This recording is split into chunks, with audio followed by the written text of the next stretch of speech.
Et nous sommes mardi et c'est un grand plaisir pour moi, en tout cas, de vous retrouver. J'espère que vous êtes nombreux, fidèles et surtout que vous vous portez bien et que cette journée a très bien démarré. En tout cas, ici, tout a bien démarré. Nous avons un nouveau cobaye. Qu'est-ce qu'on va en faire? On va le décider ensemble. En tout cas, on a le plaisir de l'avoir sur ce plateau. Hier, c'était agréable quand même. On va voir si on va pouvoir réitérer la même chose aujourd'hui ou pas. En tout cas, on a un bon client aujourd'hui. Je sais que vous l'aimez bien. En tout cas, vous appréciez fortement sa musique. Et pour tous ceux qui le suivent sur les réseaux sociaux, vous avez découvert une nouvelle facette de la personnalité de l'artiste. Aujourd'hui, on va essayer de voyager dans tous ces univers-là. Et pourquoi pas nous inviter là où, en général, ils ferment la porte aux autres. On va voir si on arrive à rentrer ou pas. En attendant, permettez-moi de vous présenter notre invité du jour. Il s'agit de l'artiste musicien multitalent Will Be Black. Salut. Bonjour. Bonjour. Comment ça va? On va dire ça va bien, ça va super. Pourquoi je dis ton nom et puis tu ris? Je suis content. Tant mieux, super. Si tu penses que tu vas m'intimider en riant dès le début, détrompe-toi. On va voir jusqu'où on ira. Okay. Parce que c'est vrai que tu as vu les choses qui se sont passées hier, mais bon. Je suis préparé. Peut-être qu'on va trouver une autre stratégie pour toi. Je suis préparé. En attendant, juste à côté de moi, donc, pour cuisiner notre invité, je ne suis pas seule. Je suis accompagnée de notre beau gosse féodal. Je viens de trouver ça tout de suite. D'accord. Comment tu vas, Rachid? Oui, je vais bien, Stéphanie. Et chez toi, Quoi? Mais ça te va ce que je viens de dire? Non. Parce que... Non. Tu sais, déjà, bizarrement, à cause de toi, les gens me collent cette étiquette-là. De féodal. Non, mais c'est pas moi, ça vient de Philly et de Non, mais ce Alex. n'est pas forcément la féodalité. Tu vois, c'est une philosophie. Voilà, ce n'est pas la féodalité, Notre philosophe d'une autre époque. Voilà, d'une autre époque. Philosophe des temps modernes. Non, justement. Si? Non, t'es des philosophes des temps anciens. C'est un philosophe de 3.0. Non. Si? 3.0 en l'envers. Ok. Avant Jésus-Christ. Si tu veux. 3.0 avant Jésus-Christ. Alors aujourd'hui, en fait, on va continuer ça plus tard. Mais en attendant, on a le plaisir d'avoir Will Be Black, qui va nous faire le plaisir de nous dire comment il s'appelle à l'état civil. C'est vrai que moi, je lui ai toujours fait une blague avec son nom. Aujourd'hui, je vais faire un effort pour ne pas sortir cette blague. Donc, à l'état civil. Ok, à l'état civil, c'est Tiono Bankeba Wilfried. Bankeba. Voilà. Ça veut dire quoi? Ça vient du Moré, je pense, et c'est un peu été écorché par le français. Ah. C'est Bangrba, je pense. Ah, d'accord. Voilà. Maintenant, Ok. bon, en français, ils ont écrit Bankeba. Qui a écrit? C'est le prénom. Je sais pas, c'est le prénom du papa, en fait. Ah, d'accord. Et il me l'a donné, en fait. Ah, d'accord. Ah, quand même. Ça signifie quoi? Parce que... Je l'avais demandé, il me disait, c'est celui qui a connu la douleur, en fait. Il connaît qui sont ses vrais amis. Celui qui a connu la souffrance et beaucoup de choses. Il sait à la fin, c'est qui sont ceux qui sont avec lui. Bankeba. Voilà. D'accord, donc tu sais trier ça. Voilà, voilà, à la fin, tu vas les connaître, tu vas savoir ceux qui sont vraiment avec toi. L'expérience te montrera. Voilà. D'accord, en tout cas, c'est beau. C'est lourd de sens, mais c'est beau. En même temps, on se dit que ceux qui sont autour de toi, ils se disent « Ok, ils portent ce nom-là, fais gaffe, tu as intérêt à... Sinon, tôt ou tard, il s'en rendra compte et il va prendre les décisions avec. » Est-ce que c'est déjà arrivé? Comment? Que tu écartes des gens autour de toi parce que justement, tu te rends compte que Ouais, bien vous sûr, n'êtes pas ouais. fait pour évoluer ensemble. Bien sûr. C'était quoi la raison genre, qui t'a le plus peut-être choqué ou... Non, je pense que ça arrive dans la vie de tout le monde. Hein. C'est un moment, on fait un check-up et puis on regarde, c'est qui t'aide vraiment à avancer, c'est qui t'aide à te sentir bien et c'est qui peut-être te rend malheureux, je sais pas. Justement, Voilà. parce qu'il y a des gens dont on se sépare involontairement. Oui. Donc l'évolution de ta vie fait en sorte que naturellement, il y a des personnes dont tu t'éloignes sans faire exprès. Oui. Peut-être parce que les chemins de la vie vous a c'est séparés, vrai t'as aussi. conduit sur d'autres chemins. Mais il y a des gens qui évoluent comme avec toi, Oui. mais genre qui sont, excusez-moi le terme, mais des poisons pour ta vie. Ça, c'est vrai. Et à un moment donné, en fait, justement, quand on fait le check-up, on se rend compte et on se dit non, mais en fait, je sais pas pourquoi je me trimballe ce boulet-là. Mieux vaut que chacun prenne sa route. Tu as déjà fait cet exercice-là comme ça ou est-ce que c'est le cheminement de ta vie qui t'a amené à te séparer de certaines naturellement? On va dire un peu des deux. Voilà, Ok. cheminer un peu de la vie et puis check-up. Bon, moi, j'aime beaucoup penser, je réfléchis beaucoup. Donc, à un certain moment, ce qu'on aime dire, je n'aime pas être dans mauvais élève. Voilà. D'accord. C'est-à-dire, j'aime pas me mettre dans des soucis et puis chaque fois, je suis en train de réfléchir. À un moment, quand je vois que ouais, c'est un peu trop, je dis, bon, c'est quoi même le problème? Bon, c'est ça, bon, voilà, ça ici, voilà. J'essaie de ranger un peu les trucs. Sans regret. Ou est-ce qu'il t'est arrivé de le faire une fois et de revenir en arrière en mode, bon, avec l'évolution, peut-être que chacun gagne en maturité, on peut revenir sur de bonnes bases. Parce qu'il y a des gens qui se disent, quand c'est mort, c'est mort. Non, moi je pense que de toutes les manières, si réellement ce sont des personnes indispensables à ton élèvement, je sais pas, voilà, à ton parcours, forcément vous allez vous recroiser. Hein, forcément, la nature va voilà, la nature va faire les choses. Tu ne forces rien. Non, je ne force pas les choses. Rachid, et toi? Moi, quoi? Il force les choses. Je suis en train de parler avec lui, Black. Je suis comme ça. Tu retournes, tu me dis. Je suis comme ça. Et moi, quoi? Ouais, et toi, tout ce qu'on disait.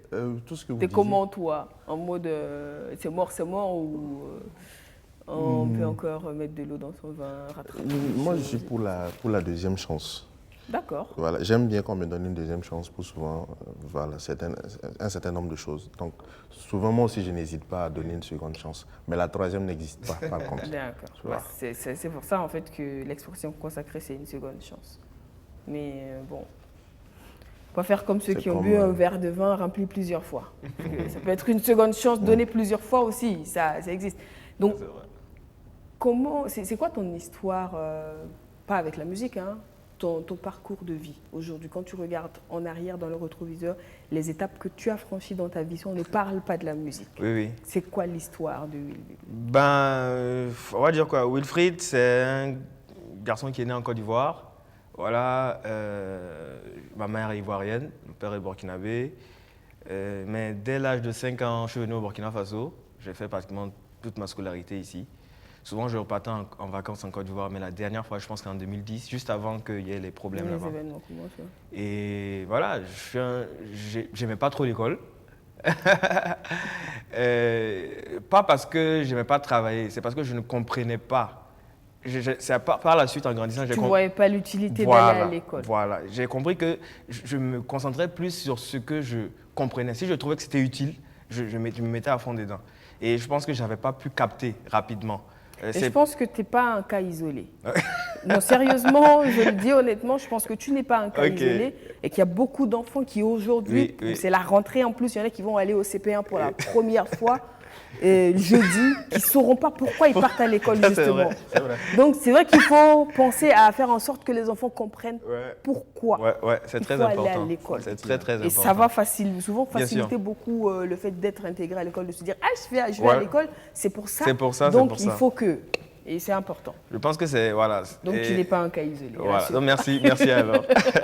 Non, on va dire qu'il y avait ça et puis j'aimais beaucoup... Bon, tu dis on ne parle pas de musique. Non, pas encore la musique. On dépose la musique de côté, on voilà, revient. donc on va dire, on était dans le quartier de Songamdé. J'ai grandi un peu là-bas, mais on va dire mon adolescence, je l'ai fait au 1200 logements. Voilà, parce qu'on a déménagé au 1200 logements. Ah, donc tu as déménagé. Voilà. Okay. Et c'est à partir du 1200 logements que voilà, j'ai commencé à rencontrer plein de jeunes. Et le hip-hop, bon, plein de choses, ce truc-là. Et la danse. C'est au 1200 logements que j'ai vraiment commencé à danser. Et c'était quelque chose de magique pour moi parce qu'avant, je suis quelqu'un de timide. Donc, j'aime rigoler avec les amis, mais quand je suis dans un milieu où je ne connais pas les gens, je me recroqueville sur moi-même. C'est dans un coin tranquille. Voilà. Et la danse, c'était quelque chose qui m'a permis de... Je voyais que quand je danse, les gens s'approchent de moi, on me trouve cool, tout le monde veut parler avec moi. Bah donc surtout ado, j'imagine, avec les filles. Voilà. Ça ouvre des portes. Bah oui, oui. Ça offre un champ de possibilités large avec les filles, quand on est ado. Oui, mais moi je pense que c'était pas pour ça la raison réelle pour moi, je pense, c'était j'aimais voir les gens sourire. D'accord. Souvent quand je regarde des films même à la maison, quand il y a la partie qui fait rire, j'aime regarder les gens autour de moi en train de rire. Ça me, je sais pas, ça me plaît. Okay. Donc voilà. Ça t'a pas empêché de profiter pour... Oui, on est jeunes. Étant jeunes. Voilà. On battait son plat. Oui, c'est ça, c'est vrai. Donc, quand tu fais du breakdance sur scène, Donc voilà, on a dansé et finalement, jusqu'à on a fait un film. Il y a eu un film de danse au Burkina. On a été sélectionné pour le film Waka Battle.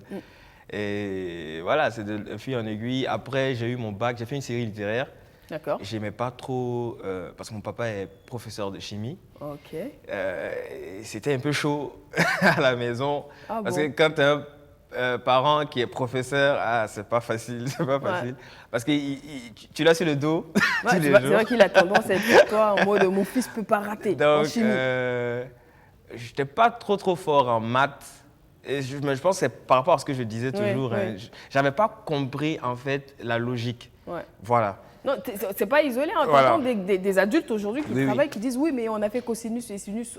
À l'école, on ne sait pas à quoi ça sert dans la vie de tous les jours. J'avais pas compris. Alors qu'il y en a qui l'utilisent, Voilà. c'est vrai. J'avais pas compris la logique. Quand c'est pas là. Et je pense que c'est à la première terminale que j'ai commencé à vraiment comprendre un peu les maths. D'accord. Et c'était juste avant de faire mon bac et tout ça. Voilà. J'ai fait un bac littéraire et après je suis parti à l'université. Je ne savais pas dans quelle filière j'allais aller. Je me disais je voulais faire de la psychologie. D'accord. Ouais, je voulais être psychologue. Bon, je pensais à ça en tout cas. Et on m'a dit non, si tu veux être psychologue, il faut être fort en SVT, il faut être fort en maths, tout ça. Donc j'ai flippé. J'ai dit non, je vais faire communication parce que j'aimais déjà les médias. Ce qui est incroyable ici, c'est qu'il y a des experts de l'orientation qui n'ont jamais mis pied à l'université. Non, sérieusement. Les mecs qui sont dehors vont te dire ouais, mais tu sais pas faire ci, tu vas pas. Il connaît pas la réalité de la chose, mais c'est lui qui te dit fais gaffe. Parce qu'il a peut-être entendu quelqu'un quelque part le dire. Ça, c'est vrai. Donc, j'ai continué, je voulais faire communication. Et on m'a dit, pour faire communication, il y a un concours à Lyon. Et on m'a dit qu'il fallait suivre le journal, il fallait connaître le nom des politiciens. J'ai dit, ça c'était...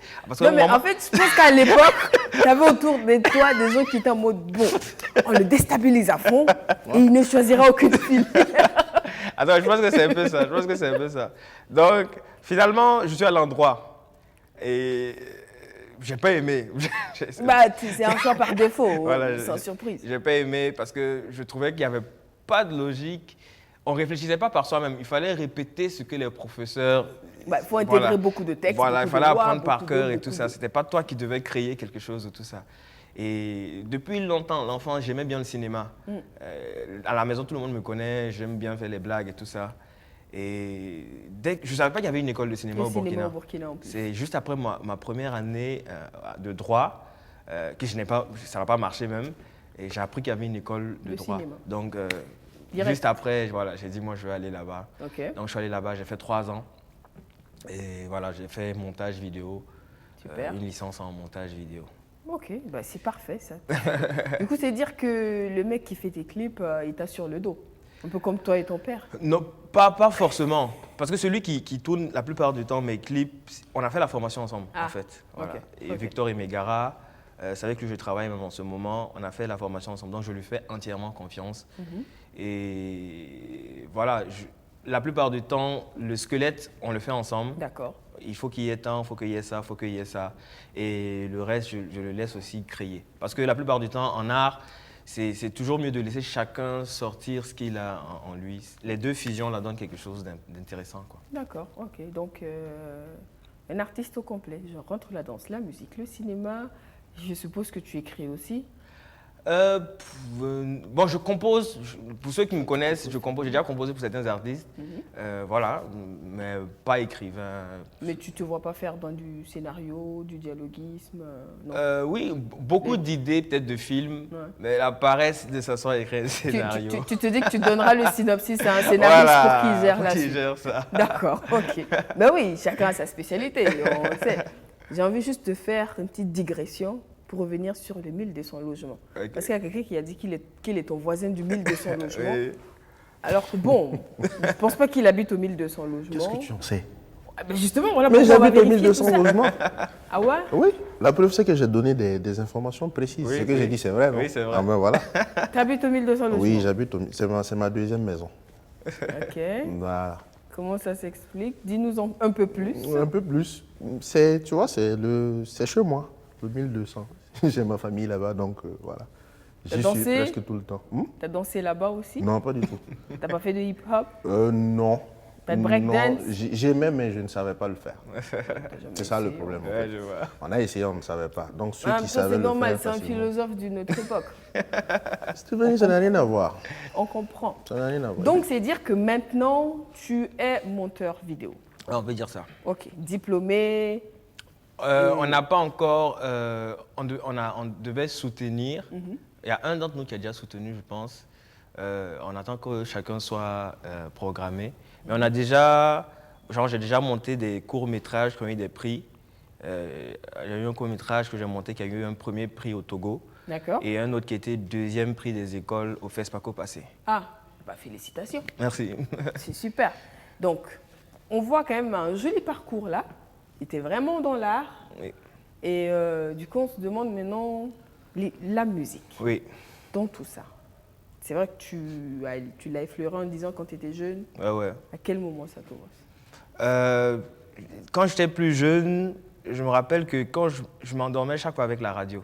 D'accord. Voilà, chaque nuit, et c'est devenu comme un tic, à un certain moment que quand il y a coupure de courant, et puis il n'y a pas la radio à côté, je prends du temps à pouvoir dormir. Donc je me suis habitué à ça, à écouter la musique. Et c'était plus les chansons des Français, les slow français, la soul américaine, tout ça. Donc à force d'écouter, j'aimais bien. Et je me rappelle qu'une fois, une anecdote, j'avais pris Avant, les parents avaient des petits Walkman là, où ils enregistraient leurs morceaux sur des petites cassettes et tout ça. J'avais pris son Walkman et je m'étais enregistré sur toute la bande de musique qu'il avait, il avait enregistrée. Et après, c'était chaud. Mais voilà, après, il m'avait parlé de ça quelques années après. Il m'avait fait écouter. Je voyais que depuis que j'étais petit, je faisais des trucs. Je suis là, je dis, on a l'invité aujourd'hui. Willy, est-ce que ça va, ta carrière musicale? Ah ouais? Pourtant, j'avais vraiment pas ça en tête, mais je m'amusais. T'avais quel âge? Je sais pas, peut-être 7 ans, 8 ans, je sais pas, un truc comme ça. Franchement. Donc, quand je suis venu, c'est à partir du 1200 logements, je pense, parce que j'ai eu des amis qui dansaient et on a commencé à danser ensemble. Et c'était moi, la plupart du temps, j'étais chargé de faire le pot pourri. Pour ceux qui connaissent le pot pourri, c'est quand tu choisis les morceaux pour le ballet, et la transition, comment les transitions vont être faites, voilà, comment les coller. C'est une sorte de mix. Voilà, c'est un mix. Donc, je me suis habitué déjà sur la machine pour pouvoir faire les pots pourris. Et souvent, j'utilisais ma voix pour faire des effets et tout ça. Et de fil en aiguille, en utilisant ma voix pour faire des effets, à l'époque, il y avait, je sais pas comment, c'est un concours, je sais pas, les écoles faisaient des chansons, des hymnes pour les écoles. Et j'avais un cousin qui était dans une école, bon, je vais pas faire la publicité. Et... Sinon, tu payes, c'est simple. On n'est pas contre la pub. Non, c'est bon, je n'ai pas assez d'argent pour ça. Et donc, il m'avait demandé de l'aider pour écrire le texte. Et moi, j'avais fait un truc, on appelle ça un yaourt. C'est-à-dire, quand tu pars au studio, tu peux faire un truc, un charabia, blablabla. Ça me fait sourire parce que je pense que tu la connais en plus, Ake, madame, qui dit que Aya est contente de faire du yaourt. C'est ouais, c'est vrai. Donc, c'est un peu ça. Ouais. J'ai fait le yaourt et lui, il est venu après. Il a rappé dessus, il a écrit des textes dessus. Et le son a marché. Et beaucoup de gens ont apprécié. Après, je me suis dit, c'est moi, je suis un peu à l'origine. Bah, t'es quand même à la base de tout ça. Donc, c'était au moment où il y avait des artistes comme Blaze du Bénin qui commençaient à venir. Et on aimait tellement que j'ai commencé à prendre des... En fait, moi, ce que je faisais avant, je prenais des instrus de chansons qui existaient déjà. Et je faisais des... je sais pas, j'ai oublié le nom. C'est quand tu reprends une chanson et tu fais ça en humour et tout ça. Tu parodies ça? Voilà, une parodie, voilà. Je faisais des parodies de chansons. J'ai fait ça sur Blaze, j'ai fait sur T-Pain, sur Lil Wayne, sur plein de chansons comme ça. Et les gens ont commencé à écouter dans le quartier. Ça commençait un peu... Avant, c'était l'époque du Bluetooth. Tu finis de chanter, tu envoies ça à ton pote, qui envoie ça à son pote. Et puis voilà. En quelques temps, une petite star, voilà, on t'écoute déjà à la Padoie, on t'écoute déjà ici. Voilà, et un jour, j'ai même un ami qui était à la frontière de la Côte d'Ivoire qui me disait qu'il était dans un campement et les gens écoutaient une de mes chansons. Okay. Et les gens disaient que sûrement celui-là au Burkina Faso, ça doit être une star. Alors et lui, il se moquait en se disant... en fait, non, c'est un gamin du quartier qui s'amuse à faire ça, en fait. Voilà, c'est un jeune du quartier. Donc, bon, j'ai commencé à faire ça petit à petit. Et puis, les gars avec qui je dansais, je profite pour les saluer. Akilas, Bado Yves, Abraham, Kendobego, voilà, qui aujourd'hui sont dans la vie active. La plupart, on a transformé le groupe de danse en groupe de chant. Okay. Donc, tellement moi j'ai enregistré, ils m'ont rejoint dans ma bulle. Oui. Donc on a commencé à rapper ensemble, à chanter et tout ça. Et puis de là est venu le groupe Cool Team. Okay. Cool Team était venu on a commencé à sortir les trucs vers 2013-2014. Ouais. Je pense qu'en 2014, on avait été nominé au Koundé avec le morceau Kamado Fever. Oui. Et juste après, de fil en aiguille, je rencontre Essie qui voulait travailler avec moi. On travaille une année. Après, lui, il est en déplacement. Je me retrouve un peu dans mon coin. Et pour le même moment, les autres, ils sont un peu découragés de la musique. Ils abandonnent. Moi, je dis, bon, je continue. Et je rencontre une vieille amie, là c'est l'Amazone. qui me dit qu'elle prépare son album. Si ça me dit de venir faire quelque chose dessus, elle écouter ce que je fais, c'est bien. Et voilà, je rencontre mon premier producteur, Donald Saint-Poré, de JS Records. Il me signe et en même temps, on fait le featuring avec Malika. Et de fil en aiguille, voilà, l'année qui suit, on sort l'album et on gagne un Koundé de l'espoir. Voilà. Bravo. Joli parcours. Heureusement que tu n'as pas baissé les bras. Oui, on va dire ça. On va dire que... Et ton album, comment il se porte? Noir Mélodie. Oui. Moi, j'aime parler de lui au passé, hein, parce que pour moi, quand je l'écoute aujourd'hui, il y a de bonnes vibes. Il y a plein de chansons que les gens n'ont pas connues dans l'album. Mais pour moi, quand je l'écoute, je trouve que... C'est un très joli clip. Oui, c'est vrai. Parce que j'ai eu la chance d'être à la dédicace. Oui, c'est vrai. Très beau clip. Merci beaucoup. On l'a sorti, les gens ont bien apprécié. Ceux qui ont acheté l'album, on va dire ceux qui ont acheté l'album ont bien apprécié. Et pour moi, aujourd'hui, on est en 2020. On part en 2021. Je le trouve assez vieux. Voilà. Oui, je trouve les inspirations. Aujourd'hui, il y a plus. Voilà. Tu te dis que si tu devais le refaire aujourd'hui, autrement. On attend le prochain. Il arrive. On attend le prochain. Il arrive prochainement. D'accord. Et donc, le noir, j'ai le sentiment, occupe une place très importante dans ta façon de voir les choses. D'où ça vient? Pourquoi? Enfin, au-delà de ton teint. Hein. Je pense que tout est basé sur ça. Hein, parce que je me rappelle qu'à l'époque, les amis même me vannaient en disant « Ah, toi, t'es noir, hein, toi, t'es très noir, toi. » Donc, on me vannait dessus. Et puis, bon, moi, je trouve... Tu l'as vécu mal un temps ou tu l'as jamais mal pris? Au début, je pense que je prenais ça mal. Mais par la suite, je me demandais pourquoi ça faisait rire, en fait. On nous appelle les Noirs. Et puis, je suis noir. Donc, en quoi est-ce que c'est drôle de dire à un noir que tu es noir? Que tu es noir, je ne comprenais pas ça. Okay. Et mon premier blaze, pour ceux qui me connaissent, c'était Willy Baby. Voilà, c'était sur ce pseudo-là que je chantais. Et puis, il y a eu un artiste togolais qui s'appelait Willy Baby. À l'époque, il draguait beaucoup de filles. Il y a eu un artiste togolais qui s'appelait Willy Baby qui est sorti, il est passé sur Trace directement. Et les Togolais béninois m'écrivaient sur ma page en disant « Ah oui, salut Willy Baby, on aime ce que tu fais. » Donc, chaque fois, j'étais obligé de dire « Non, moi, je vais au Burkina Faso, c'est pas moi. » Donc, finalement, j'ai dit « Je change de blaze » et j'ai pris Will Be Black. Will Be Black qui vient de Wilfried, le B, c'est le Bangba. Voilà, et le Black parce que, voilà, je voulais dire « Bon, on dit… » Je suis black. Voilà, je suis black, voilà. Parce que ça donne un truc genre « Il sera black ». Voilà. Et ouais, c'est le message même.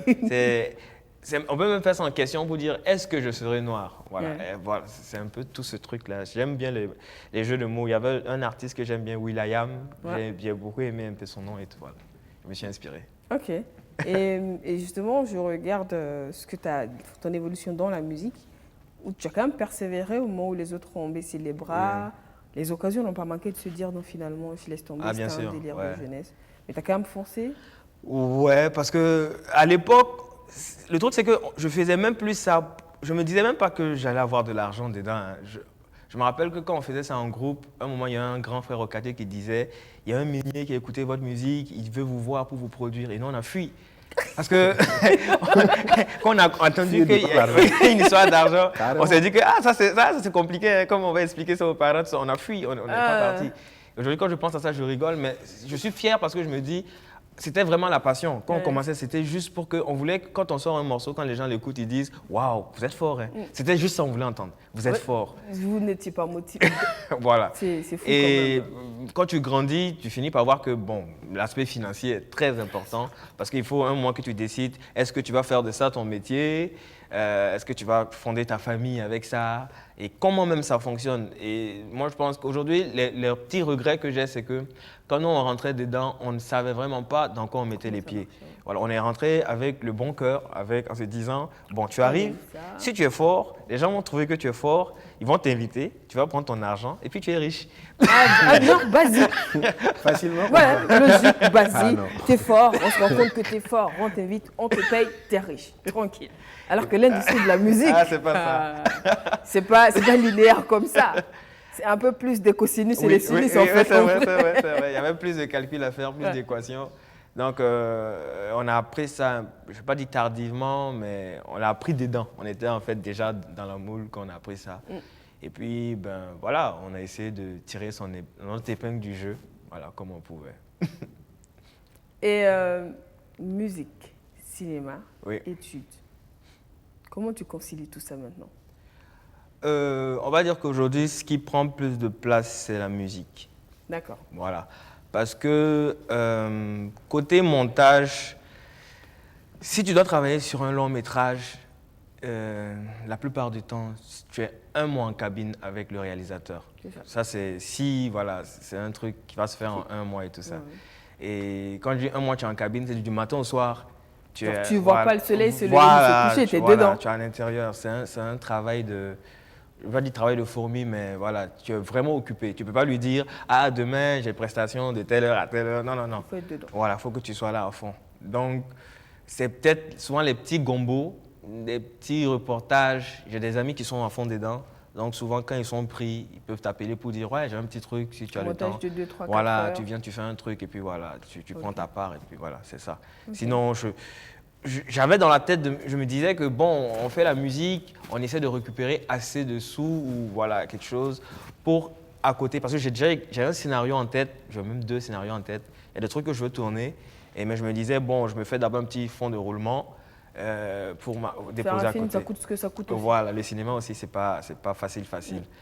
Mais bon, jusqu'à maintenant, on rebondit, on descend. Donc, ce sont des projets qui sont un peu à côté, mais j'ai tourné dans des petits films, voilà, comme acteur.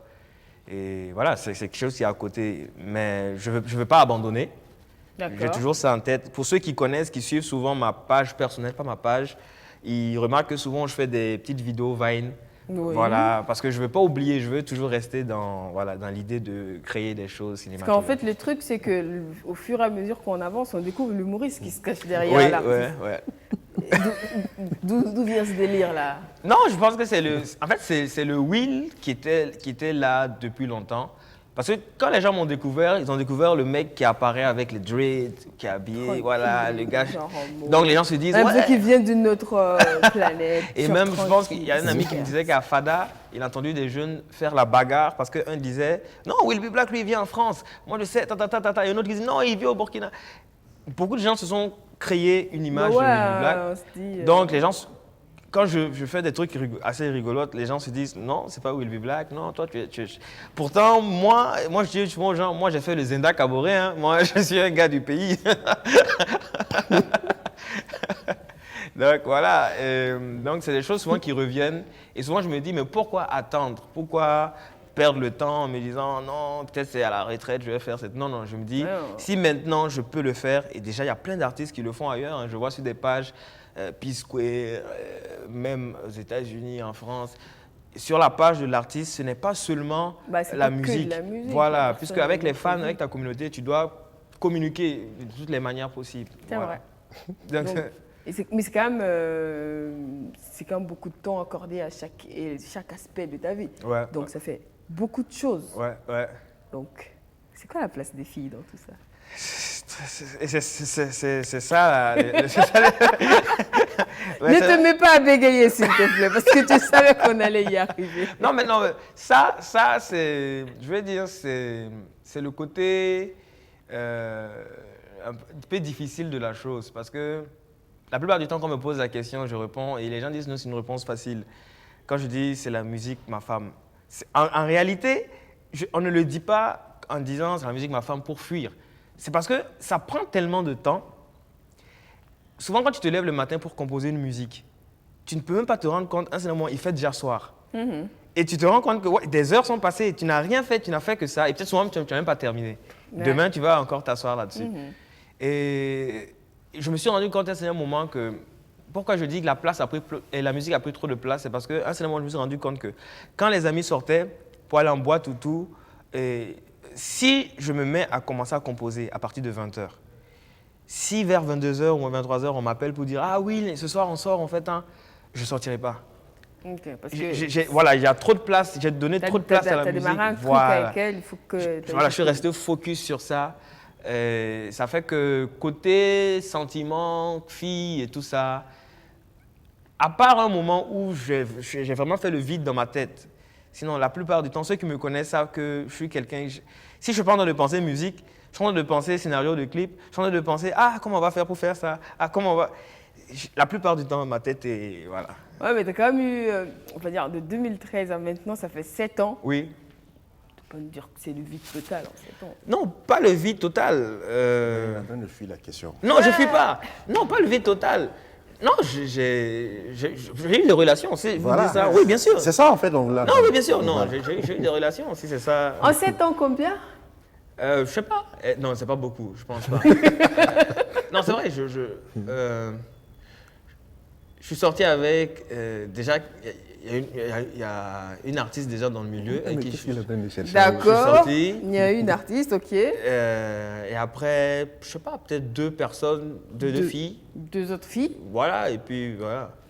Parce que tu sais, c'est pas facile déjà pour supporter quelqu'un qui est fou. Hein, parce que nous, on se prend comme des personnes qui sont assez folles et tout ça. Et c'est pas facile pour les gens de supporter quelqu'un qui, le matin, quand tu le vois, il parle musique. À midi, il te parle musique. La nuit, il te parle musique. Ouais, il faut... Non, mais il y a des filles aussi qui sont dans ce délire. Oui, voilà, maintenant, il faut trouver ces filles-là. Voilà, si tu ne tombes pas sur des filles qui n'ont pas envie de parler de musique, qui n'ont pas envie de parler. Ah, hier, tu as vu le dernier clip de celui-là, il a mis ça, il a... Bon, facilement, vous parlez d'autres choses. Des efforts aussi, c'est ce que je disais à l'image hier. À un moment donné, on a l'impression que vous dites, prends-moi entièrement comme je suis, genre, tu changeras rien. Alors qu'à un moment donné, quand on se dit, maintenant on construit un truc avec une autre personne, il faut mettre de l'eau dans son vin, il faut que chacun fasse un pas vers l'autre. Oui. Moi, on a l'impression que vous, les artistes, peut-être que je dis n'importe quoi, Moi, en général, il faut vous prendre entier et composer avec. Mais c'est quoi un artiste, en fait? En fait, c'est ça la question.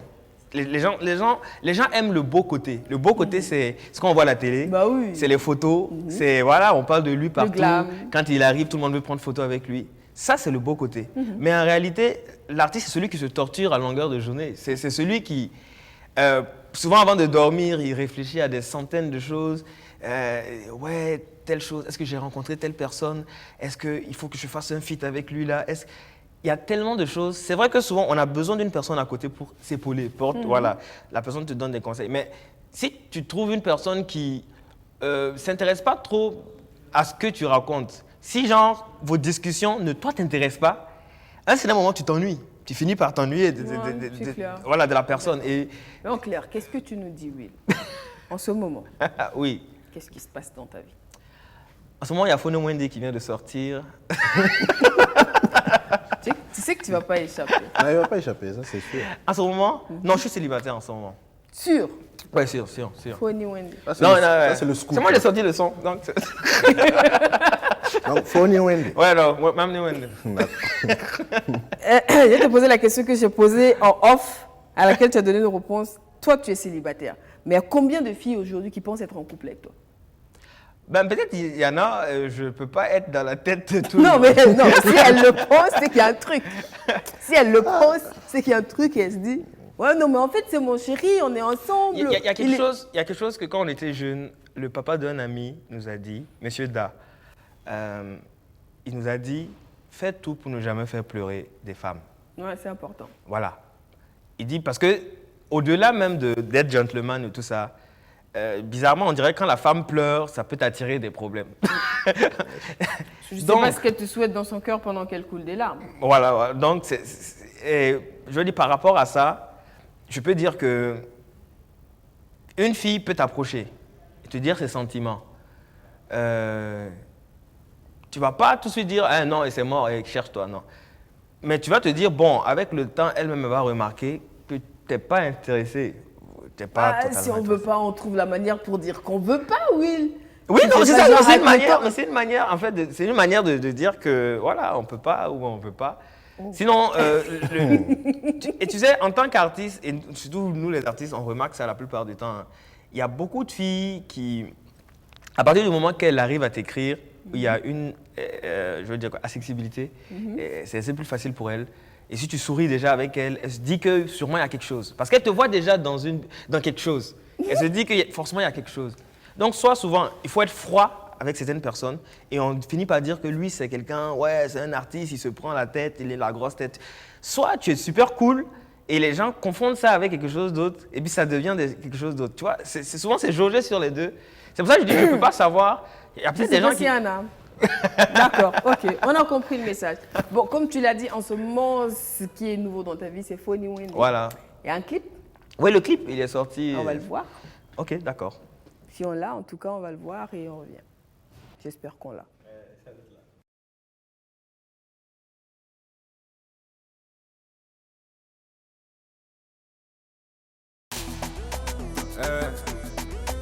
Ça vient. Victor, toujours du comique. C'est comme ça.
Samla, hey, busy, nigga beat up. Mbasa force, the one day, for the one day, Mbasa force, the one day, for the one day, Mbasa force, the one day, for the one day, Mbasa force, the one day, for the one day.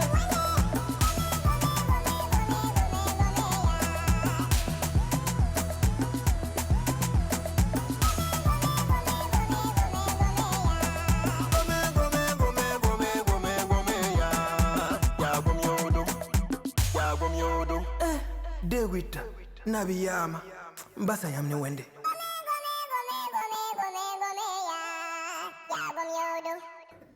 Faut que tu nous expliques la dernière phrase là.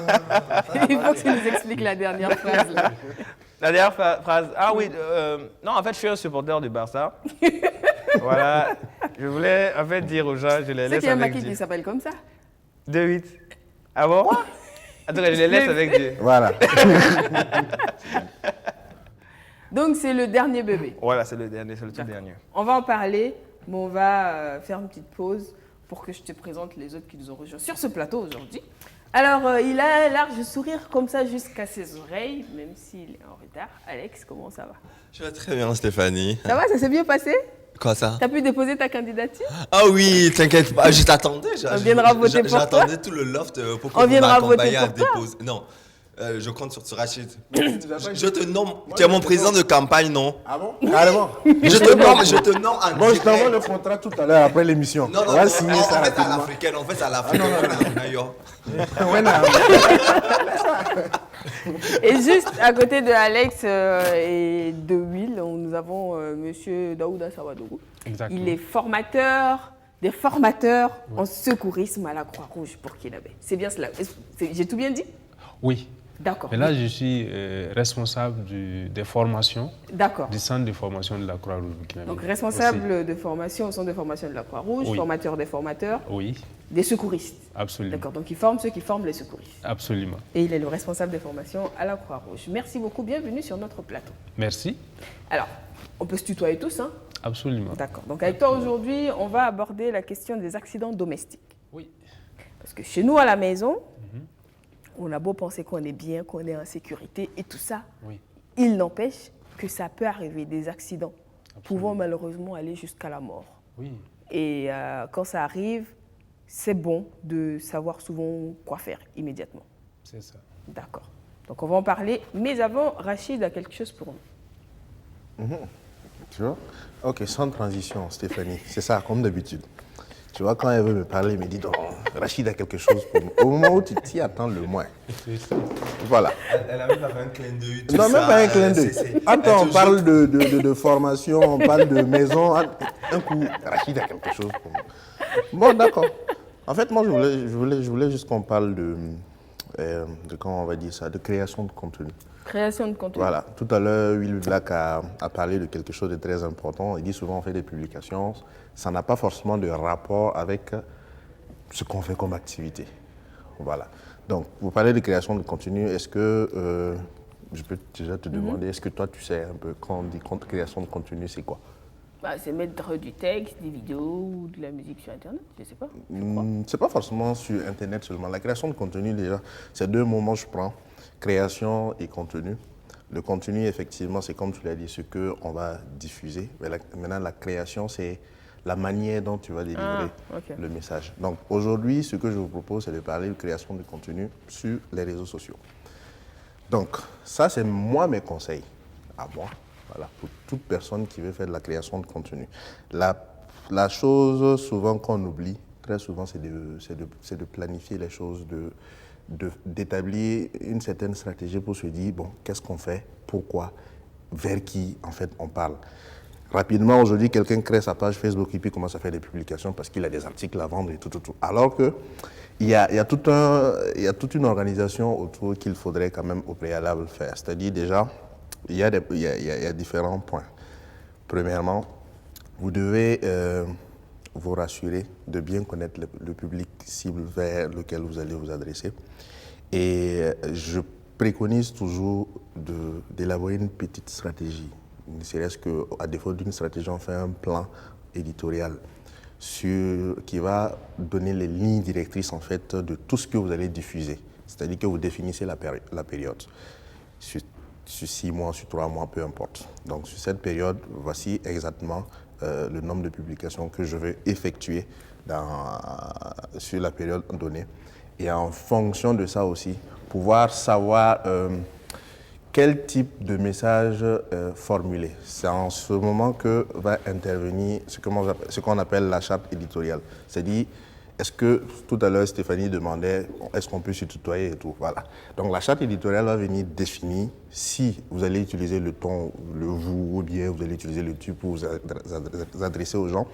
Est-ce que vous allez utiliser des émoticônes? Quels sont les différents supports que vous allez utiliser? Est-ce qu'on va aller en image simple ou est-ce qu'on va aller en vidéo? Ou encore est-ce qu'on va utiliser du texte simplement? Donc ça donne le ton à utiliser. La charte éditoriale va donner le ton à utiliser pour les différentes publications qui seront effectuées. Une fois qu'on a la charte éditoriale, on a maintenant ce qu'on va appeler le calendrier éditorial. On a les grandes lignes, hein. Oui, T'as pas le temps pour faire un cours de 3 heures. Donc on a vraiment les grandes lignes. Le calendrier éditorial. Oui. J'explique rapidement ce que c'est. Le calendrier éditorial, en fait, il te donne, j'avais prenons sur 1 mois. C'est-à-dire qu'on a les différentes dates. Est-ce que dans la semaine, on a décidé de faire combien de publications? On a 3 publications. Les 3 publications dans la semaine, dans le mois, ça vous fait 12 publications. Et à quelle heure on publie les différents messages? Qu'est-ce qu'on dit? Qu'est-ce qui sera publié? Est-ce que ça sera une vidéo? Qu'est-ce qui sera dit dans la vidéo? Tous les éléments, c'est-à-dire le texte qui va accompagner les légendes et tout, c'est dans le calendrier éditorial que vous mettez tout ça pour pouvoir diffuser le contenu. C'est-à-dire que vous avez, à partir de ce moment-là, vous avez votre stratégie qui vous indique les objectifs que vous visez. Et en fonction de ça, vous avez également la charte éditoriale dont j'ai parlé qui va vous permettre d'élaborer le calendrier éditorial. Et sur cette base de calendrier éditorial, maintenant, vous échelonnez les publications que vous devez faire. Donc, je parle de ça aujourd'hui, de la création de contenu, parce que beaucoup se lancent dedans. En se disant, bon, il faut, bon, je sais comment Facebook marche, par exemple, je sais comment Twitter marche, je commence à faire des publications. C'est pour dire qu'il y a un travail vraiment en amont qu'il faudrait faire d'abord. Identifier bien ces personnes, savoir exactement vers qui on s'adresse et en fonction de ça, diffuser les messages qui s'y est. Donc, il faut toujours avoir une petite stratégie quand même. Oui, ça a l'air d'être un mot barbare, mais c'est important. Oui, c'est un mot barbare. Mais Stéphanie, je ne rentre pas dans les détails quand même. Non, on ne peut pas rentrer dans les détails. Mais il n'y a pas de souci. Mais on aura l'occasion. On va reprendre point par point. Voilà, donc ce qui est sûr, chaque mot qui est sorti aujourd'hui, ne vous en faites pas. Il va vous réexpliquer en français facile. Parce que c'est important pour que tout le monde puisse comprendre. Parce que tout le monde ne fait pas de la com digitale, monsieur Rachid. Oui, c'est vrai. D'accord. Donc, merci beaucoup. Déjà pour ces premières pistes. Okay. J'espère que vous avez pris bonne note quand même, vous qui nous regardez. Lui, par exemple, il fait des publications à longueur de journée, on ne sait même pas pourquoi il le fait. C'est-à-dire aujourd'hui, il va prendre des photos ici. Sur laquelle de mes pages déjà tu parles? Je parle d'Instagram. Je vois souvent, il publie des trucs en stories, on ne sait même pas pourquoi il le fait. Il y a des gens qui me suivent, monsieur Rachid, et du coup, il y a des gens qui veulent savoir ce que je fais de mes nuits et de mes jours. Exactement. En fait, c'est ce que bref, les garçons... Non, Rachid, c'est pas de ma faute, Rachid. C'est pas de ma faute si tu n'as pas quelque chose d'intéressant. Tu n'as pas un contenu intéressant en public, c'est pas de ma faute. Alex, c'est un détail que je vais ajouter. Regarde, à cause de ça, à cause de mes stories, à cause de ma vie sur les réseaux sociaux, quand j'arrive dans un endroit, aujourd'hui, à Ouaga, très peu d'endroits UP où j'arrive et on me fait pas la place. Mon ami, mon cher, toi, tu parles en combien d'endroits? Ça va te servir. Combien d'endroits, Rachid? Ça va lui servir. Les garçons, ça va vous servir plus tard. Alex, on se calme. Tu es avec moi. On m'invite dans des soirées spécialement pour ça. Rachid. Tu es avec moi? Oui, je suis avec toi. D'accord. Mais avant de continuer, je veux te dire, tu feras un compliment. Tu es magnifiquement habillée. J'adore ta tenue. Beaucoup. Tu as un 9 sur 10 aujourd'hui. Ok. Merci beaucoup, c'est gentil. Tu sais ce que c'est qu'un accident domestique, Alex? Plus ou moins. T'as déjà dû en composer avec? Je pense que si. Je pense quand on était petit, les prises je pense que c'est ça, non? Ou bien un couteau. Mais même en étant grand, ça peut arriver. Hein. Mais tu fais attention. Tu fais plus attention Tu fais plus attention quand tu es grand, en fait. Ça peut arriver. Ouais, mais la dernière fois, tu penses que ça date de quand tu étais petit, c'est ça? Non, pas forcément. Et n'oublie pas, moi aussi, je suis pas très, je manipule pas trop peut-être un couteau par-ci, par-là, voilà, ouais. Ça, je pense que ça fait partie des accidents domestiques, se faire couper, tout ça. Rachid? Ouais, le tuyau d'échappement. Ça, je sais que chacun sait quelque chose. Mais c'est pas domestique, ça, Rachid. Arrête. C'est à la maison. C'est à la maison ou pas? C'est pas à la maison, mais le pot d'échappement, est-ce que c'est à la maison que ça t'a brûlé? On dit domestique, ça veut dire à la maison, Rachid. Mais c'est ce que ça veut dire, frère. Tu es sur Bassa Warga, ton pot d'échappement t'a brûlé, c'est dans ta maison. Non, je ne te parle pas de ça. Quoi? Il parle de quand ça arrive à la maison. Tu vois, les enfants, la plupart du temps, c'est quoi? On dépose la moto. Avant, on avait des tuyaux d'échappement qui étaient vraiment en fer, quoi. Tu vois, qui te brûlaient vraiment comme pas possible. Je parle de ça. Moi, j'ai eu ça 2 fois. On a un spécialiste sur le plateau, il pourra nous départager. La grand-mère est venue garer sa moto tranquillement. Le Kamiko, là. Donc, tu vois un peu le tuyau d'échappement. Moi, j'ai pris ça, carrément ici. Ouais. Joe. Non, ça, tu te caches pour regarder mes stories Instagram. Non, mais cache pas. Will, accident domestique. Ouais, je vais dire peut-être un peu plus voilà, ce que lui, il a eu. Et puis, je sais pas, les vitres te percent la tête facilement quand c'est mal fermé ou mal ouvert. Ouais. Et je pense qu'on a eu des voisins aussi au quartier là-bas une fois qui ont eu le gaz qui a explosé, un truc comme ça. Ouais. Donc, quand on dit accident domestique, Alex, c'est super vaste. Depuis glisser sur le carreau qui est trop lisse, on peut se casser un bras pour les tout petits, se brûler, peut-être un four qui est mal fermé, un enfant qui se brûle, un feu qui n'a pas été éteint. Dans la salle de bain, malheureusement, souvent ça arrive beaucoup, on peut facilement se casser le cou. Un petit objet qui traîne, un enfant qui l'avale, peut-être de l'eau de javel qu'on met dans une bouteille transparente qu'on boit en pensant que c'est... Il y a d'innombrables exemples d'accidents domestiques, sans oublier naturellement les cas d'électrocution, de prise mal protégée, tout ça. Mais c'est vrai que quand on regarde un peu et qu'on se renseigne, on a l'impression qu'il les plus grandes victimes, c'est les enfants et les personnes âgées. Est-ce que je me trompe, Daouda? Non, absolument. C'est vraiment la majorité des victimes, c'est les enfants. Parce que, bon, les enfants, à un âge donné, en fait, c'est des chercheurs. Bon, voilà, ils cherchent c'est les explorateurs. Voilà, ils cherchent à découvrir tout. Et c'est dans ces recherches de découverte de tout ça là qui vont se blesser. Donc, il nous appartient à nous, les parents, de tout mettre en œuvre pour que, en fait, ils soient dans un environnement sans danger, en fait. D'accord. Mais effectivement, les accidents domestiques, ça peut vous surprendre, c'est beaucoup plus que les accidents de la circulation. En termes de nombre, c'est peut-être 4 à 5 fois plus élevé que les accidents de la circulation. Bon, malheureusement, ou du moins, heureusement, il n'y a pas de publication. On n'en parle pas autant que les circulations, voilà. Les accidents de circulation. Exactement. Donc il y a beaucoup de victimes. Oui. Parce que je me rappelle dernièrement, il y a un monsieur qui s'est complètement ouvert le bras, genre de là à là, en glissant sur une fenêtre cassée. Donc ça, c'est un coup à se perdre le bras. Oui. Et c'est un accident domestique. J'ai une petite anecdote par rapport à ça. Quand on était, je pense j'avais 9-10 ans comme c'est là, on avait une table en verre au salon comme c'est là. Et il y a notre petit voisin, il aimait tout le temps venir jouer à la maison. Il venait tout le temps jouer à la maison. Et il aimait s'asseoir au bord de la table. Et une fois, je sais pas, il s'est assis sur ça et la vitre s'est brisée. La vitre s'est brisée, il a eu une déchirure derrière la tête et après c'était grave, ça a eu des séquelles sur sa mobilité, un truc comme c'est là. En parlant de ça, ça me rappelle. Donc on peut se rendre compte de l'ampleur des accidents domestiques. On a demandé à nos téléspectateurs s'ils savent ce que c'est et selon eux, éventuellement, qu'est-ce qu'il faut faire. Donc on écoute leurs réponses et on vient pour que toi, tu nous guides sur ce qu'il faut faire à la maison pour être un peu plus safe. C'est vrai qu'on ne peut pas aller jusqu'au risque zéro, mais pour être un peu plus safe, qu'est-ce qu'il faut faire? Mais on regarde d'abord les réponses des téléspectateurs. Ok. Introduire un objet ferreux dans une prise, c'est considéré comme un accident domestique. C'est par exemple les verres cassés. Quand on nettoie la terrasse nouvellement et puis tu essaies de sortir, tu peux glisser, tomber et puis te blesser les genoux. Et en plus, tu peux pétiner une plainte à la maison. Lorsque tu fais la cuisine et puis tu te brûles, si tu laisses la bouteille de gaz ouverte, ça peut provoquer un incendie. Aller même te doucher et puis souvent tu te glisses et puis tu tombes à la cuisine en train de préparer et puis brusquement un peu couper son doigt. C'est un accident domestique. Tu peux glisser sur ta terrasse et tomber. Bon, il y a beaucoup d'accidents domestiques. Bon, j'ai essayé d'attraper un pigeon chez moi à la maison. Je me suis coigné le pied avec un caillou, je suis tombé. Et je suis blessé le bras. L'accident domestique que moi j'ai déjà rencontré, c'est moi, la dernière fois, moi j'étais en train de préparer pour mes enfants.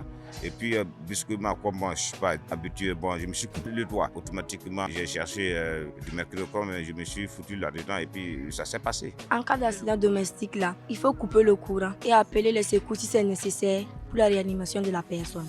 En cas de brûlure, on peut passer la main à l'eau fraîche, au robinet, pour atténuer la douleur, en attendant de mettre une pommade, une petite brûlure. Tu mets une pommade. Si c'est une grosse brûlure, ça, il faut forcément aller à l'hôpital pour recevoir des soins. Ben voilà, donc des avis, des suggestions. Tu penses quoi déjà de tous ces éléments de réponse, Daouda? Alors, on se rend compte que quand même les gens connaissent assez, même si ce n'est pas parfaitement. En tout cas, qu'est-ce qu'il faut faire essentiellement quand on est en face d'une situation où vous avez un accident domestique? Alors, donc, il y en a qui ont donné des réponses qui étaient quand même assez justes. On a l'impression qu'ils ont été formés en premier secours. Il y en a aussi qui ont donné des réponses qui ne sont pas forcément justes. Quelle réponse n'était pas juste, par exemple? Pour rectifier ça rapidement. Voilà, donc, il y a un qui dit qu'une fois il s'est coupé au bras. Voilà, il a cherché du mercurochrome pour mettre dedans. Ouais. Avant ça, il faut en fait arrêter le saignement parce que ça ne sert à rien de mettre quelque chose dessus alors que le sang continue de couler. Voilà. Alors maintenant, pour revenir un peu à la question, qu'est-ce qu'on peut faire pour vraiment avoir un environnement safe à la maison? Nous, en tout cas, nous préconisons d'abord que nous soyons tous dans l'optique d'amener en fait notre environnement à être safe, à faire ce qu'on appelle l'évaluation des risques à tout moment. D'accord. Alors, lorsque vous arrivez dans un milieu donné, donc parlons en fait concrètement de la maison, oui. Il faut tout faire pour qu'il n'y ait pas en fait de risques dans ta maison. Okay. Les risques, c'est quoi? C'est des choses qui paraissent quand même voilà, anodines. Vous déposez en fait, des tabourets à l'entrée, ou bien vous garez votre moto vraiment juste à l'entrée de votre maison, ou bien vous laissez traîner les couteaux par-ci, par-là, les allumettes par-là, les médicaments à portée des enfants. Ce sont en fait ces genres d'attitudes-là qui créent des dangers, qui créent en fait les risques pour l'environnement. Donc il faut que chacun de nous, on se mette à l'idée que pour éviter les accidents-là, il faut que nous préparons à tout faire pour que nous ne exposons pas nos proches en déposant n'importe quoi, voilà, en déposant n'importe quoi sur les voies ou bien en déposant en fait tout ce qui peut causer en fait des accidents dans la maison. D'accord. Voilà. Donc ça c'est. En tout cas, savoir ranger tout. Oui. Voilà, et puis également éviter que tout traîne partout. Mais cette évaluation des risques, est-ce qui peut sembler évident pour nous tous? Genre, on va se dire que le couteau, il ne traîne pas au salon ou dans l'aire de jeu des enfants. Oui. On fait attention, justement, par exemple, lui, il a cité le cas de la moto qui était toute brûlante, pour ne pas la mettre peut-être à l'entrée ou tout ça. On essaie de ne pas mettre des petits objets qui encombrent le passage. Exactement. Mais il n'y a pas que ça. Souvent, il y a des risques que peut-être nous, on ne soupçonne pas. Parce que imaginons qu'il y ait un enfant, si ce soit une maison où en temps normal, il n'y a pas d'enfants, et que peut-être pour des vacances ou des congés, il y a des enfants de 4, 5, 6 ans qui doivent venir passer les vacances à la maison. En ce moment, comment on fait pour faire l'évaluation de risque? Une maison qui ne représente aucun danger pour un adulte n'est pas une maison sans danger pour un enfant. Non, absolument, oui. Dès qu'on a l'information, c'est à ce niveau-là maintenant que le travail va commencer. Bon, je dois recevoir un tel public. Alors, je me lève, je fais le tour des endroits où ils sont susceptibles d'aller, parce qu'éventuellement, peut-être qu'ils ne vont pas aller jusque dans les chambres, mais bon, s'il y a lieu, on peut également prospecter là-bas, également essayer de voir là-bas. Mais on essaie de voir dans la cour, dans les salons, partout où les enfants sont susceptibles d'aller, quels sont les différents dangers auxquels ils peuvent être exposés. Voilà. Et dès que vous détectez quelque chose qui est susceptible de blesser, alors il faut immédiatement soustraire donc, ces risques-là. Voilà. Et mettre tout vraiment en œuvre pour qu'il n'y ait pas vraiment de danger pour ces gens-là. D'accord. Voilà. C'est un peu ce qui est conseillé, quoi. Voilà. Donc, là, ça doit être un réflexe pour tout un chacun. Dès lors qu'on se rend compte qu'on a des enfants, le réflexe doit être de voir qu'est-ce qui peut être susceptiblement un danger pour l'enfant. Parce que moi, je me rappelle qu'on a eu un cas comme ça, en fait, d'un enfant qui commençait à marcher à peine. Mais en fait, il y a une marche qui ne dérange personne entre la salle à manger et le salon. C'est un truc banal et ordinaire. Sauf que pour cet enfant qui commence à marcher, en fait, avant de se rendre compte, il avait fini il ne sait pas qu'il y a une marche, donc la tête la première. Oh là là. Donc, c'est vrai qu'il faut faire attention. Oui, il faut faire attention. Mais pour des choses comme ça qu'on ne peut pas déplacer, qu'est-ce qu'il faut faire? Alors, pour des choses comme ça qu'on ne peut pas déplacer, bon, si c'est pour les adultes, il faut signaler. Il faut préciser attention à la marche. Préciser à la marche. Mais bon, pour les enfants, c'est les surveiller. Il n'y a pas autre moyen parce qu'ils ne connaissent pas en fait les risques. C'est à nous de les surveiller en ce moment-là. Voilà, donc on doit les surveiller, mais s'il y a la possibilité en tout cas de marquer, d'annuler, de tout faire pour en tout cas annuler ces dangers-là, on fait les efforts pour les faire. Mais il faut le dire aussi que nous n'avons pas aussi en général les réflexes du safety, quoi. Voilà, chacun, quand tu arrives, tu déposes tout ce que tu gagnes n'importe où. Voilà, il arrive que bon, voilà, tu pars, tu trouves quelque chose qui est vraiment sur la voie, tu cries, qui a déposé ça ici? Tu ne fais pas l'effort tu vas pas les déplacer. Tu continues. Voilà, et tu continues ta route. Bon, voilà, la prochaine personne qui va arriver sans... Bon, parce que si c'est les enfants, ils vont courir, ils vont venir trébucher sur ça et puis tomber. Bon, ça ne coûte rien de l'extraire, de les soustraire en fait de l'endroit et ça permet à l'endroit d'être en tout cas safe.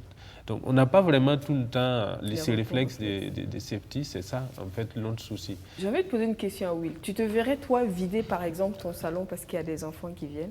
Genre refaire tout bouger? Genre si tu as des petits bibelots par exemple, nous on a ça ici, mais s'il y a des petits enfants qui viennent, je pense que ça, c'est du verre, ça se casse, c'est mieux que ça soit ailleurs. Absolument. Parce que ça peut être cassé et les blesser. Moi, je pense que c'est très important. Hein.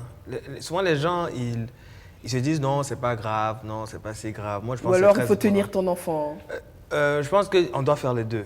Minimiser les cas à la maison et puis surveiller les enfants. Mais je pense que souvent, ce qui est plus difficile même pour les gens, c'est surveiller les enfants.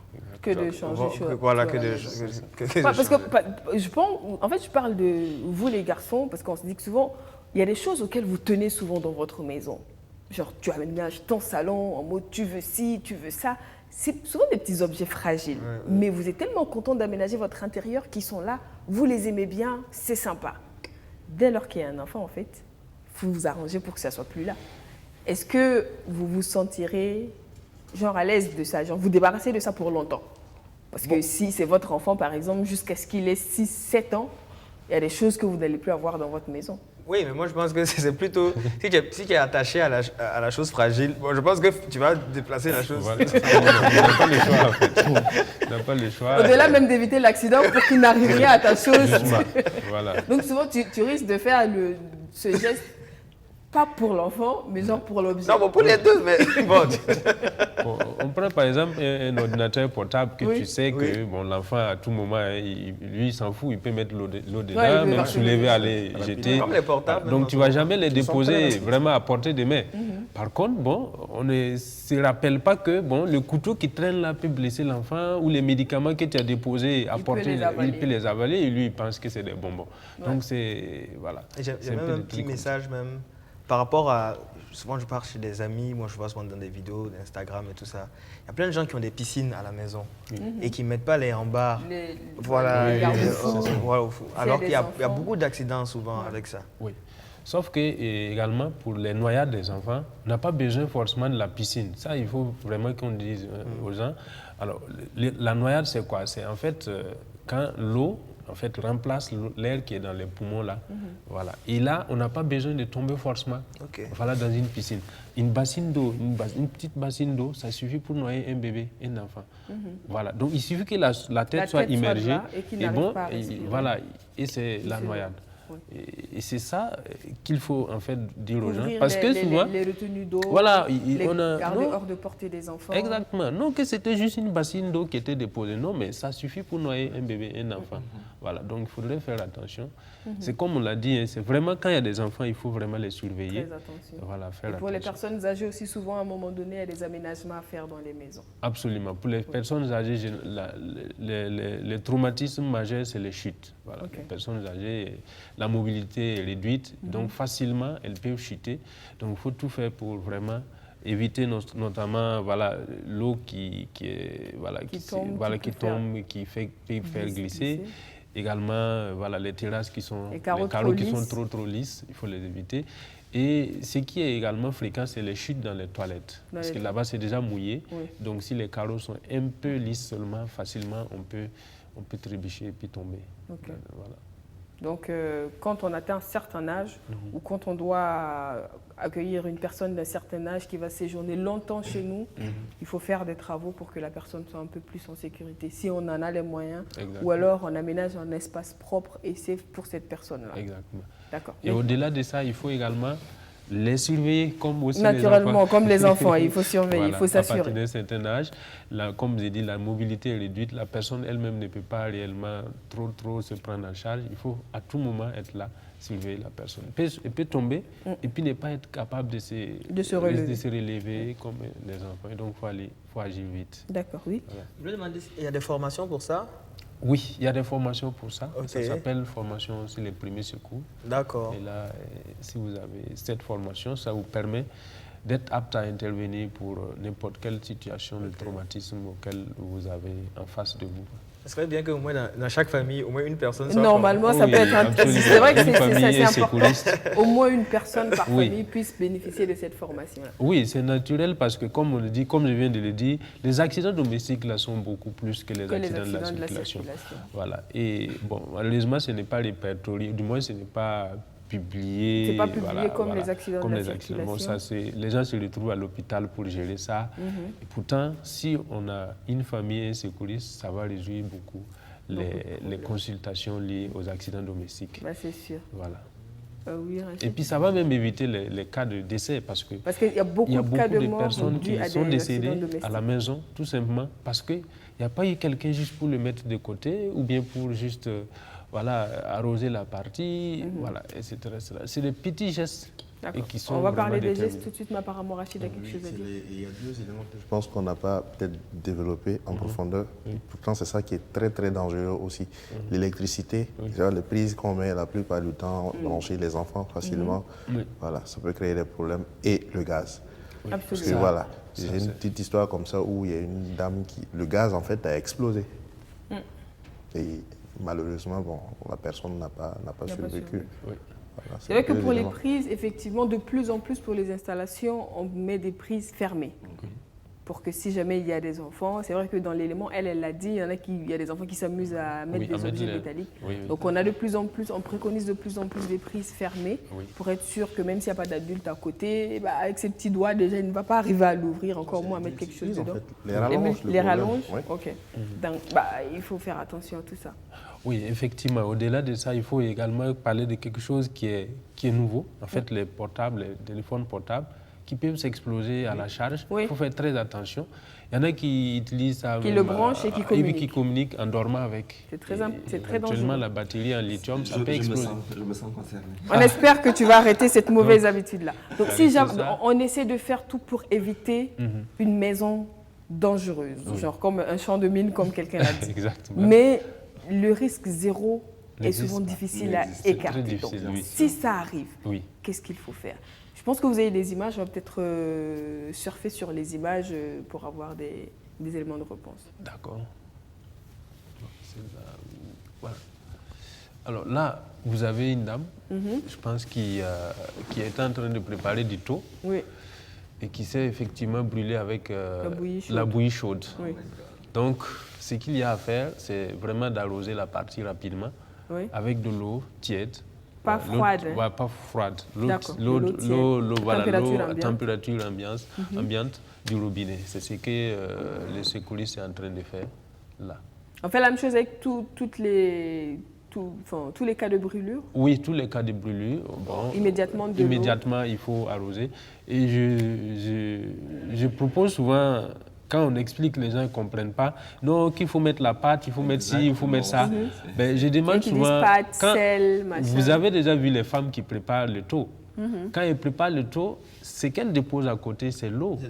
Et dès qu'elle fait comme ça, au niveau de la marmite, elle met la main dans l'eau. Et ça permet immédiatement de calmer et même d'éviter que la brûlure ne se prolonge. Donc du coup, c'est vraiment, les réflexes naturels, c'est ça. C'est l'eau. Mais en plus, ce qu'il ne faut pas, pourquoi est-ce qu'il ne faut pas mettre d'autres éléments? Parce que de toute façon, quand vous déposez la pâte dentifrice, tout ce que vous connaissez dessus, arrivé à l'hôpital, ils seront obligés de décaper tout ça avant de soigner.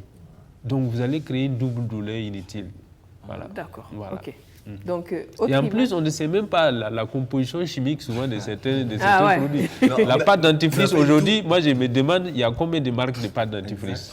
Voilà. Et tout le monde dans les marques, il y a des ramifications, des spécificités et on ne sait pas. Voilà, c'est de la chimie, donc il faut vraiment faire éviter. attention. Voilà. Ok. Autre image à la régie? Alors là, vous avez les différents types de blessures voilà, qu'on peut croiser. Notamment, vous avez une blessure au niveau donc, de l'abdomen. Donc, à ce niveau-là, il faut replier les pieds. C'est la flèche en train d'indiquer. Il faut replier les pieds. Bon, ça peut être que en courant, voilà, un couteau vous a blessé au niveau de l'abdomen. Donc, il faut replier les pieds. Coucher, déjà, il faut mettre la personne en position allongée sur le dos.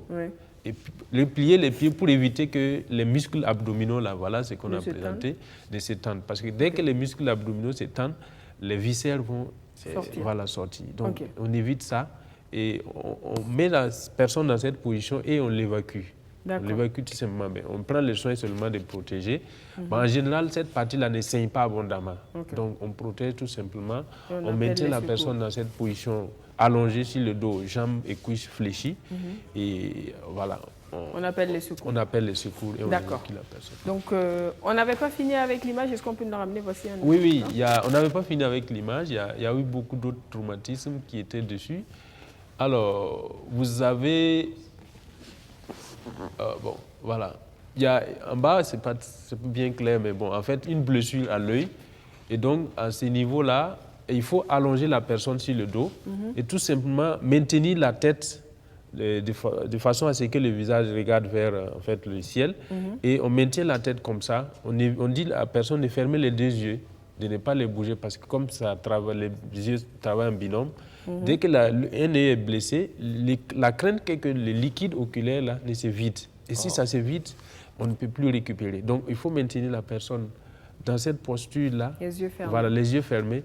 Et si on doit l'évacuer également, de toute façon, si vous appelez les pompiers, s'ils viennent pour l'évacuer, ils vont maintenir la personne toujours dans cette position où le visage est tourné vers le ciel. Ok. On a cette image-là. Oui. Là, par là. Oui, voilà. Donc là, en fait, c'est l'image d'une victime qui est inconsciente et qui respire. Donc vous avez là la position latérale de sécurité. C'est destiné aux personnes qui sont dans une situation d'inconscience, mais qui respirent. D'accord. Voilà. Le danger pour cette personne-là, comme elle est couchée sur le dos, elle est inconsciente et elle respire, le risque, c'est que la langue va basculer en arrière et puis fermer les voies aériennes, entraînant une asphyxie. Voilà. D'accord. Et donc, il faut l'incliner sur le côté. Et c'est la position finale qui est là. La 4e image, où la personne est inclinée. Également, ça permet, si la personne est en train de vouloir vomir, si vous êtes couché sur le dos, c'est difficile. Vous pouvez vous étouffer avec également vos salives. Donc, en inclinant, ça permet de vider en fait. Mais un enfant qui avale accidentellement quelque chose ou qui s'étouffe.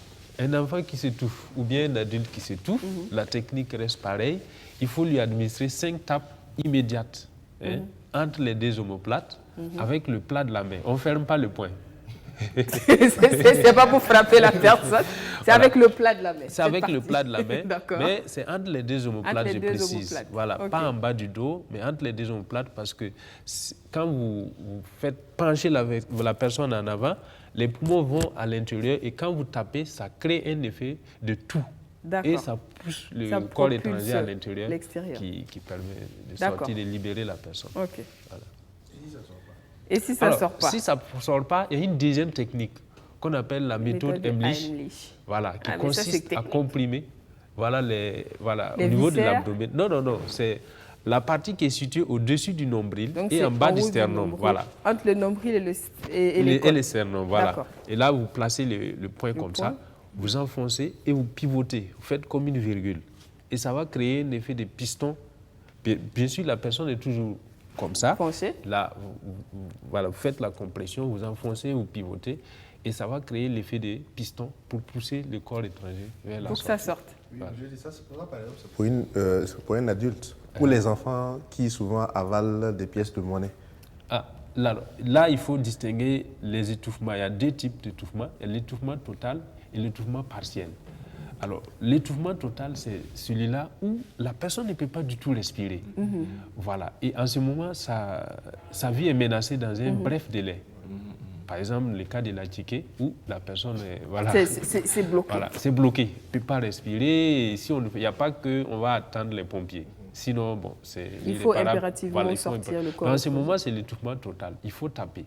Mais il y a d'autres types d'étouffement où il n'y a pas difficulté complètement pour respirer. La personne peut respirer, mais avec difficulté. Il y a quelque chose qui est dedans. Ça peut être, ça peut être les arrêts de poisson. Ça peut être également une pièce de monnaie aussi qui est dedans. Ça n'empêche pas vraiment la personne de respirer, mais ça crée vraiment une difficulté, une chaîne. Donc, en ce moment, ce qu'on conseille, c'est d'amener la personne dans un centre de santé. Parce que là, le secouriste ne peut pas extraire en fait, la pièce de monnaie sans danger. Parce que si vous mettez la main, ça enfonce, ça continue à l'intérieur. Et plus ça s'enfonce, plus ça devient encore plus dangereux. Donc on laisse, on évacue la personne. Arrivé à l'hôpital, il y a le plateau technique qui est là pour vraiment extraire le corps étranger sans problème. Ça ne nécessite même pas 15 minutes. C'est un geste et puis c'est fait. Mais par contre, si vous enfoncez le doigt, vous allez aggraver la situation. Alors, il y a des choses... Il y a beaucoup de choses à dire par rapport justement à ces premiers gestes de secours. On a à peine effleuré, mais on avait voulu justement mettre le doigt dessus parce que comme Daouda l'a dit au début, les accidents domestiques c'est énorme. Énorme, Il y a oui. beaucoup d'accidents qui arrivent à la maison et souvent on ne sait pas forcément quoi faire.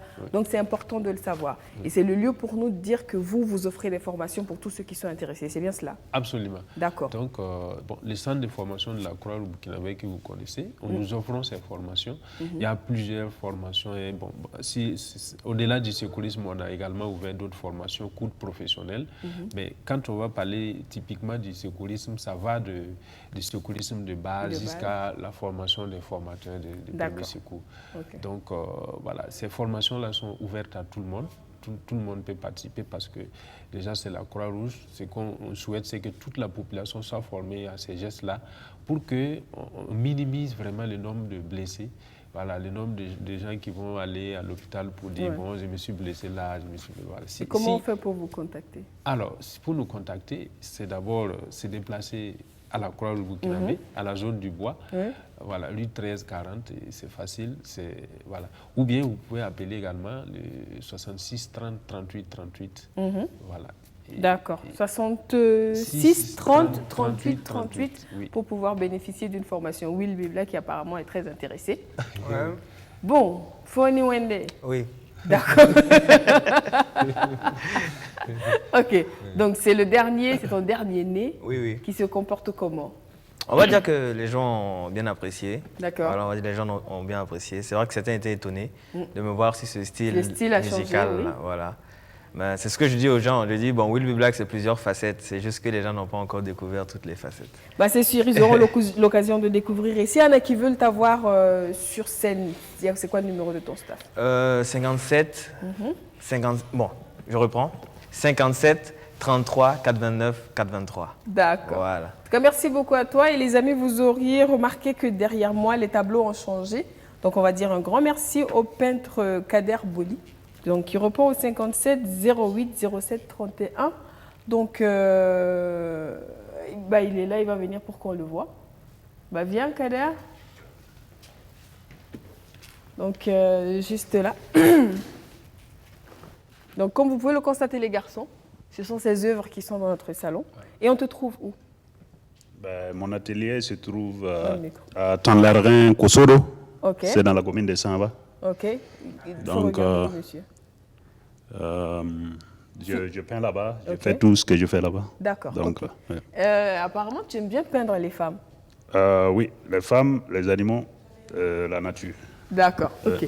Donc, s'il y en a qui veulent des tableaux de Kader, ils peuvent venir à l'atelier ou est-ce qu'on peut te trouver ailleurs? Ouais, bon, sur Instagram aussi. D'accord. On peut me trouver Instagram, Facebook, sur Kader Boli. D'accord. Oui. Et Kader Boli, tout collé, séparé? Tout collé. Tout collé. Oui. Instagram, Facebook. Pourquoi vous riez, les garçons? Non, c'est une querelle qu'on va finir tout à l'heure. D'accord. Donc, pour tous ceux qui ont envie d'avoir les mêmes tableaux chez eux à la maison, on va rappeler ton numéro de téléphone. 57 08 07 et 31. D'accord. En tout cas, un grand Mais merci. j'aimerais bien présenter un peu les tableaux aussi parce que... Je ne sais pas si on en a le temps, en fait, okay, c'est pour ça. Okay, mais tu reviendras de toutes les façons, puisque ce ne sont pas les seuls tableaux que tu vas nous donner. On aura l'occasion de présenter les tableaux et de parler un peu plus de ton art. En tout cas, un grand merci. Déjà, merci beaucoup. Parce que c'est une démarche volontaire. Il est venu, il nous a proposé ces tableaux. Et ça, moi, personnellement, ça m'a fait beaucoup plaisir. Merci. Ces tableaux, je trouve que c'est très beau. Merci, merci beaucoup. Super. Eh bien, les garçons, vous voulez nous dire quelque chose? Non, au fait, comme il aime critiquer les stories des gens sur Instagram. Je ne comprends pas. Ce que je voulais dire, ce n'est pas comme toi. Alex, laisse-lui dire ce qu'il a à dire et on s'en va. Qu'aujourd'hui, par exemple, le nombre d'abonnés n'est pas un... on ne peut pas se servir de ça uniquement pour évaluer la qualité de ton compte. C'est ce que je veux dire. Les amis, on se retrouve la semaine prochaine pour un autre sujet avec d'autres invités. Bon, est-ce qu'on peut couper le micro des garçons? Daouda, merci beaucoup d'être venu. On se calme, on dit merci à Daouda pour les enseignements qu'on a reçus aujourd'hui. Et je pense qu'on va faire l'effort de venir se faire former, le groupe, l'équipe du Loft, parce que c'est important de le savoir. Et en tout cas, on va faire l'effort de venir. Will, merci beaucoup. Merci bon vent. Merci beaucoup. Courage. Kader, merci beaucoup. Merci beaucoup. Tu reviens? Absolument. pour qu'on parle plus d'art. Absolument. Et on va développer ça. Avec plaisir. Merci beaucoup. Alex, à la semaine prochaine. À la semaine prochaine et prenez bien soin de vous. Surtout, postez Instagram. Postez ce que vous faites sur Instagram, sur Facebook. Postez. Rachid, à la semaine prochaine. La semaine prochaine, à l'heure. Viens à l'heure. Merci beaucoup les amis. Prenez grand soin de vous. Faites attention chez vous à la maison. Car on l'a appris aujourd'hui malheureusement. Même chez nous, on peut malheureusement être victime d'un accident. Il ne tient qu'à nous de faire attention pour avoir un espace de vie safe, autant pour nous, pour les plus petits, que pour les personnes âgées. À la semaine prochaine. Au revoir.